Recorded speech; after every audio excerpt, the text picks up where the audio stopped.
So I picked up a pair of Nite Joggers from Finish Line just with the sole purpose of doing a custom on them because of the boost. It was actually all white, and a lot of the shoes that I have, I like to have the sole actually be black because it lasts longer, doesn't show as much dirt. And so I started to custom one of them, and my good friend RJ, which you can follow him, subscribe to his channel on YouTube. He has a lot of really good shoe content. I wanted to at least show my process when I do a custom, and then maybe some things that everybody else can look for whenever they're doing their own. So here's the shoe.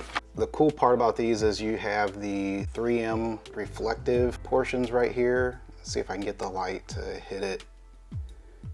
I might not be able to, but I'll do some shots where you can see it. But you got some 3M reflective here. Got it right in here on the inside right there. You get the boost all around. Just like this, it's a nice shoe, especially since the retail price, retail was $130.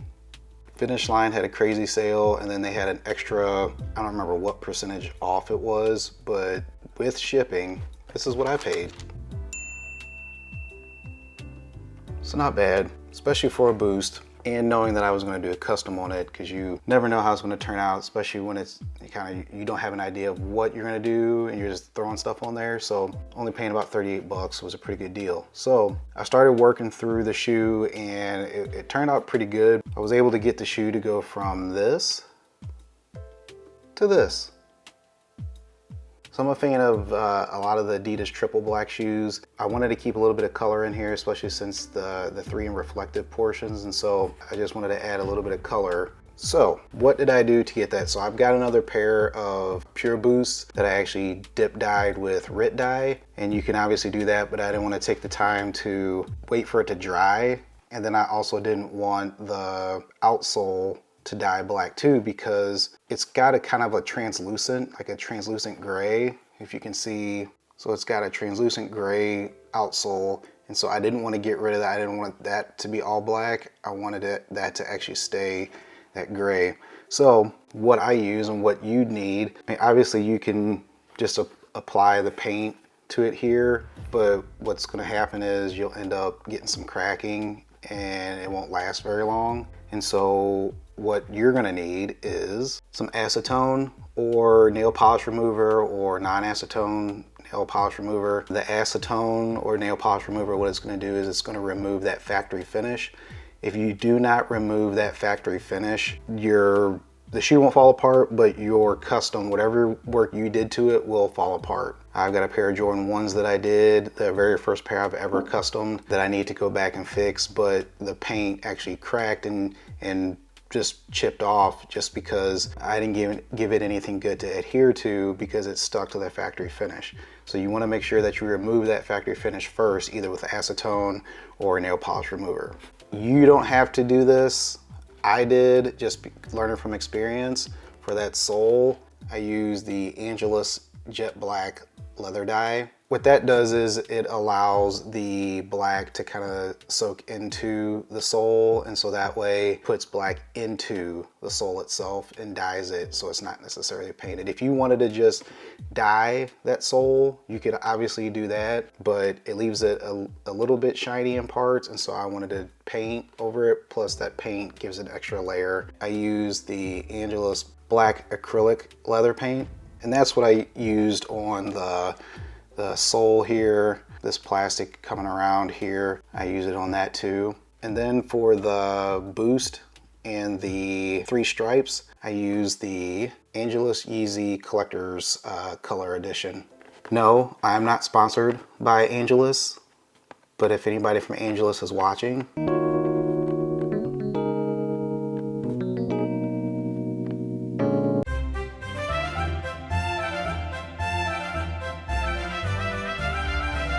swear you guys better watch the whole video. all right, so let's get into it.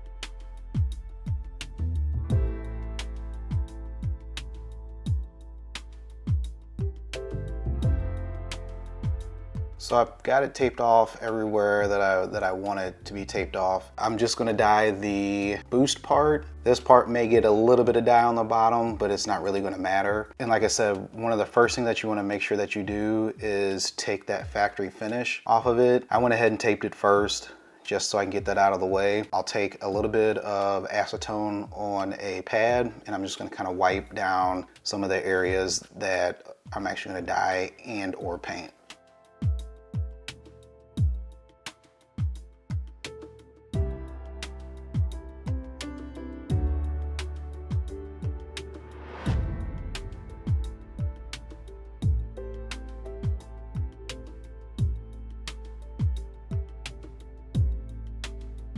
The other advantage to taping off the areas that you're not painting before you remove that factory finish is so that way when you're wiping down that area with the acetone, you actually don't hit some of the areas that you're not wanting to paint or dye.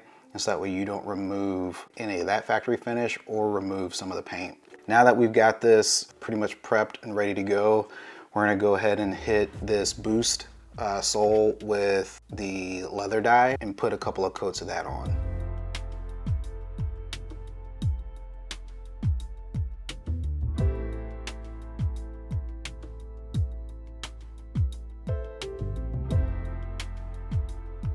So now we've got a couple of coats of the leather dye, and you kind of see it on there, see how dark it actually made it. The best part about that is it gives you just a kind of a base layer, so that way even if some of your paint starts to crack or come off just by wear and tear, that dye is actually in the material, so you won't see it as much or at all.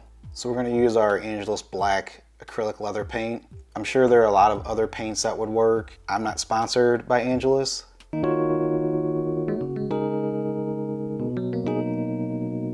But I've tried a few different types of acrylic paints and nothing really held up as well as this. If you guys have any other suggestions or any other paints that you're using, make sure you leave a comment down below because I'd be curious to see how that works. So we're just gonna go ahead and paint the boost, and then we're gonna paint this gray piece right around the heel.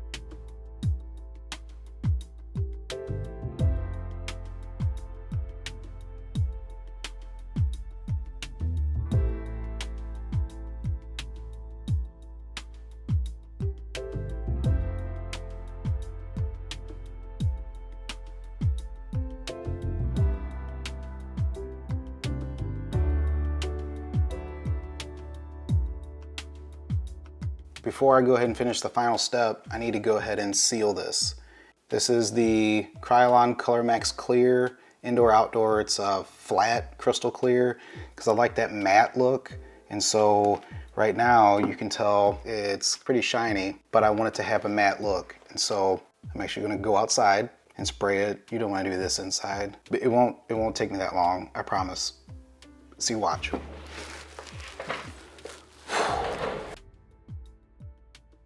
Told you. See, now we have a nice matte finish and we took the shine off just with the spray.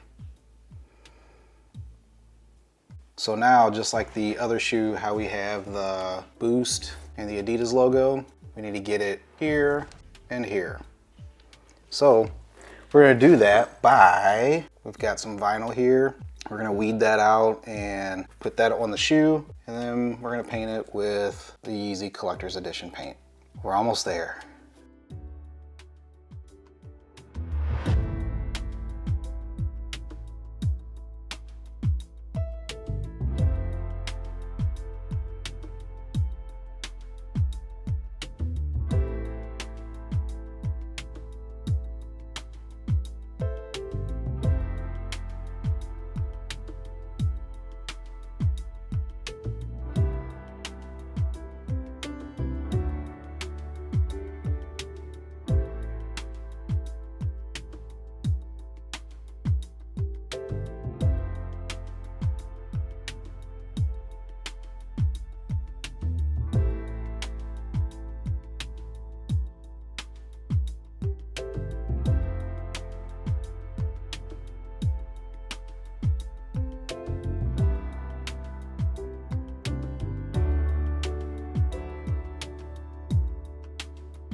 you have it. Got your blacked out Boost, Yeezy colored Boost labeling, and then Adidas. One thing that I did with them that I can't decide is I went ahead and swapped the laces in one of them. This one over here has got the laces from the Yeezy 350 V2, triple black, and then these are the laces that came with it, and I can't decide which one I like better. Why don't you guys let me know what you like better in the comments down below. Tell me, I'll put these on foot and you tell me which one you think looks better.